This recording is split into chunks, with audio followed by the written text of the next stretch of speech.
This tutorial is going to go through how to generate and then export an STL.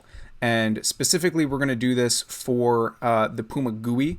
You can also do this in the Python version of PuMA. There is a separate tutorial in the Jupyter notebooks in order to show you how to do that. So for the PuMA GUI, we're going to open it up in the same way that we have for the other videos. We're going to open up a terminal. This is the same in Mac and Linux. Type in conda activate PuMA and then pumagui.sh. And now PuMA GUI should open. So we are going to use just an example tomography that comes with the PuMA software for testing purposes. We're going to open 3D TIFF.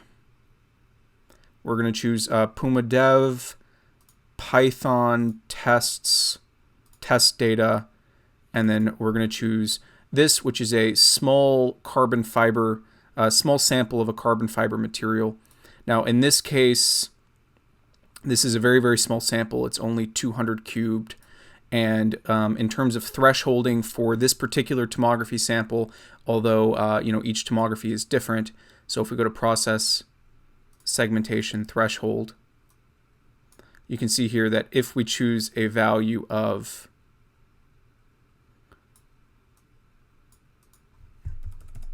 if we choose a value of 90 as a cutoff, it does a pretty good job of representing the material quite well.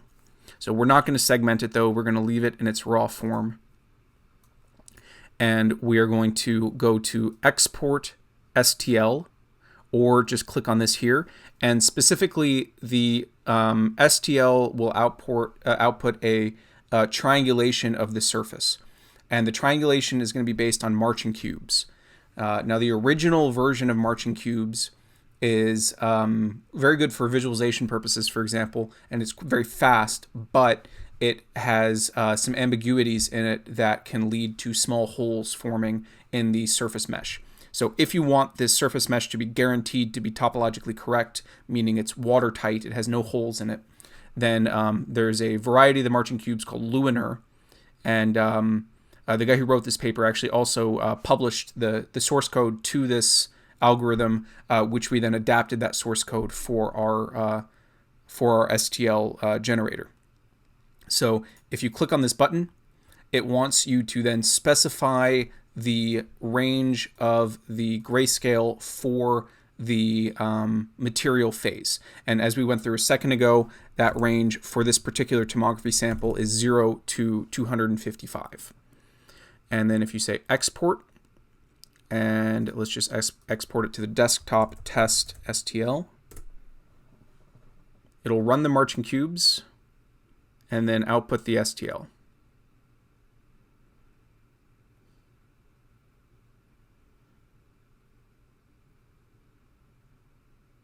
And there we go. We can see that the STL is now on the desktop.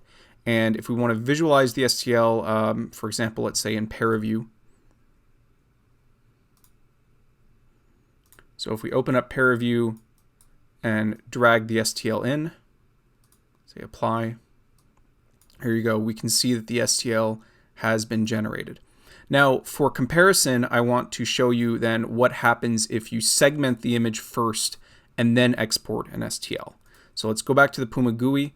Let's go to Process, Segmentation Threshold, and let's actually apply this. So we're going to change everything from 0 to 89, which is the void phase. We're going to set that to 0, say apply.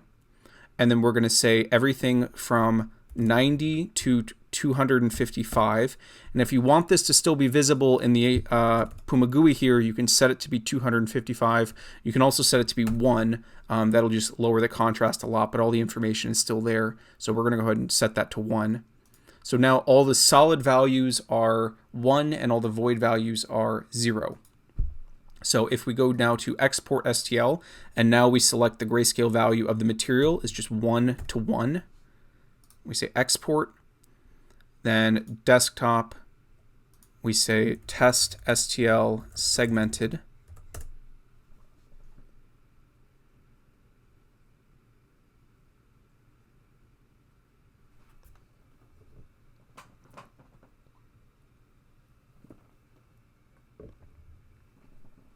And there we go. We have the new STL, which I will drag in here so you can see the difference between the two of them. So here you can see the this is the STL after the segmentation, and importantly, if you look at the individual fibers here, you can see that in the unsegmented case, although the basic shape and everything is preserved, it's noticeably rougher in the segmented case than it is in the unsegmented case. This is just because the triangulation, the marching cubes, is able to do a better job estimating the angle at which to place these triangles in the case when it's unsegmented, because there's just more information there than simple zeros and ones. It takes into account the specific values at the vertices when it assigns the triangle locations. So if at all possible, I recommend that you generate your STLs from an unsegmented image. Now, we have tried to do some smoothing using a little bit of a Gaussian blur in order to improve the triangles. And if we hadn't done that, it would look even more rough than this in the case of segmented images. But if you can, apply the STL to unsegmented images and you'll get a better output. So that's it for this tutorial on exporting STLs. If you have any questions, if anything did not work properly for you, please reach out to us at my email, joseph.ferguson@stanford.edu, or federico.semeraro@nasa.gov. If you send either or both of us an email, we'll get back to you as soon as possible and help sort out whatever problems you may be having.